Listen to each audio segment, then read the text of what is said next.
student, we have studied the chapter our environment. This chapter will come in your periodic 1 examination, and your periodic 1 examination will about to conduct soon. So we will revise this chapter our environment. बेटा environment means क्या? जैसा कि मैं पहले भी बता चुकी हूँ, everything around us is known as our environment. अब हमारा जो environment है ये दो वर्ड से मिलके बना है बेटा, physical world and biological world. Physical world में कौन कौन आता है बेटा?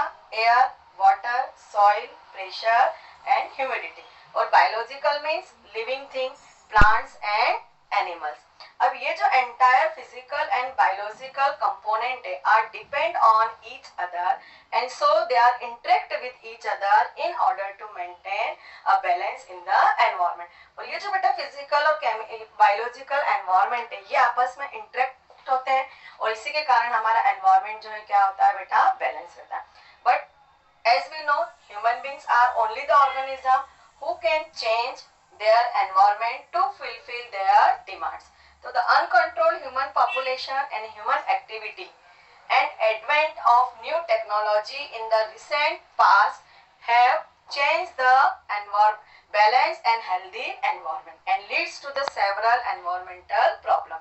अब इस ह्यूमन एक्टिविटीज और अनकंट्रोल्ड ह्यूमन पॉपुलेशंस के कारण और नई नई जो टेक्नोलॉजी बेटा डिस्कवर हुई है उसके कारण क्या हो गया है, हमारे बहुत सारी एनवायरमेंटल प्रॉब्लम्स खड़ी हो गई है. अब हमारा जो एनवायरमेंट है इसमें ह्यूमन एक्टिविटीज के कारण हम क्या करते हैं बेटा? बहुत सारा वेस्ट हमारे डेली रूटीन में जनरेट करते हैं. अब उन वेस्ट को हमने दो कैटेगरी में डिवाइड करा है, biological waste and non biological waste. अब बायोलॉजिकल वेस्ट क्या होते हैं बेटा?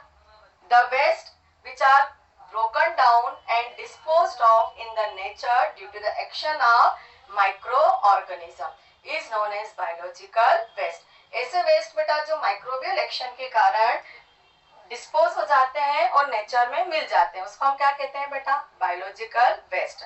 अब however when a large amount of biological waste cannot be degraded into harmless substance they pollute the environment. For example ये बेटा हार्मलेस सब्सटेंस तो नहीं प्रोड्यूस डिग्रेड करते हैं लेकिन फिर भी हमारे जो एनवायरनमेंट को है पॉल्यूट करते हैं. किस तरह से बेटा? इसको हम एग्जांपल से समझते हैं कि when biological waste get accumulated anywhere and they begin to sting, emit foul gases and become breeding centre of mosquito, flies and rats and this results in the spreading of number of pathogen.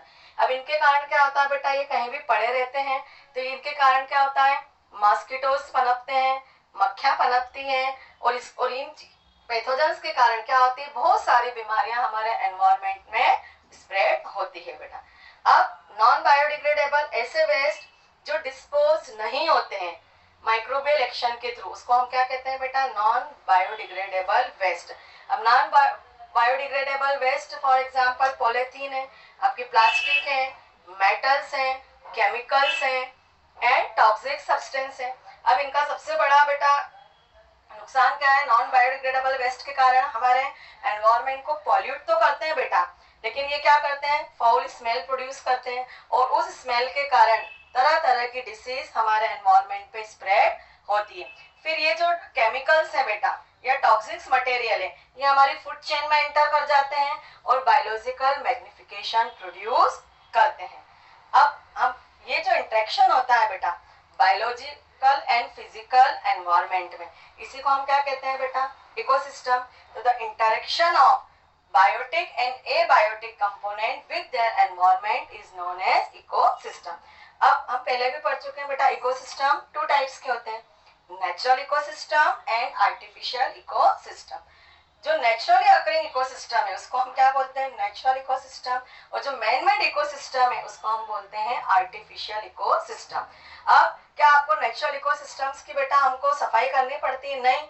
क्यों? क्योंकि ये complete ecosystem है. यहाँ जो food chain होती है वो क्या होती है? कंप्लीट होती है. फॉर एग्जांपल हमारे जो फॉरेस्ट है, रिवर है, लेक है, पॉन्ड है, ये सब क्या है बेटा? एग्जाम्पल्स है नेचुरल इकोसिस्टम के. अब जो मैन मेड इकोसिस्टम है उसको हम आर्टिफिशियल इकोसिस्टम बोलते हैं. फॉर एग्जांपल हमारा गार्डन हो गया, क्रॉप फील्ड, हमारे खेत हो गए हैं और एक्वेरियम. एक्वेरियम तो आप सबने देखा ही होगा बेटा. तो क्या हमें एक्वेरियम की वीक में एक बार सफाई करनी पड़ती है या नहीं करनी पड़ती है? तो करनी पड़ती है बेटा। Aquarium needs to be clean once in a while. अब क्यों हमको सफाई करनी पड़ती है बेटा? क्योंकि एक्वेरियम जो है it is the example of incomplete ecosystem. यहाँ जो इकोसिस्टम है वो क्या है बेटा? इनकम्प्लीट है, इसलिए हमको इसकी एक बार सफाई करनी पड़ती है बेटा। Based on their mode of obtaining food हम ऑर्गेनिज्म को 3 कैटेगरी में डिवाइड करते हैं, प्रोड्यूसर, कंज्यूमर एंड डिकम्पोजर। अब हमने इनको वन बाय वन स्टडी कर चुके हैं, वापस हम इसको रिवाइज करते हैं। प्रोड्यूसर मीन्स प्रोड्यूस करने वाला, और प्रोड्यूस करने वाला मतलब organism which make their own food from inorganic substance through the process of photosynthesis। और photosynthesis के लिए क्या है बेटा? Raw material CO2 and water in presence of sunlight and chlorophyll. तो केवल अपना ओन फूड सिंथेसिस कौन करता है? Green plant and some bacteria. तो ये क्या कहलाएंगे? प्रोड्यूसर। अब बेटा आपने छोटे छोटे माइक्रोस्कोपिक प्लांट और ऑर्गेनिज्म देखे होंगे जो वाटर के सरफेस पे फ्लोट करते हैं।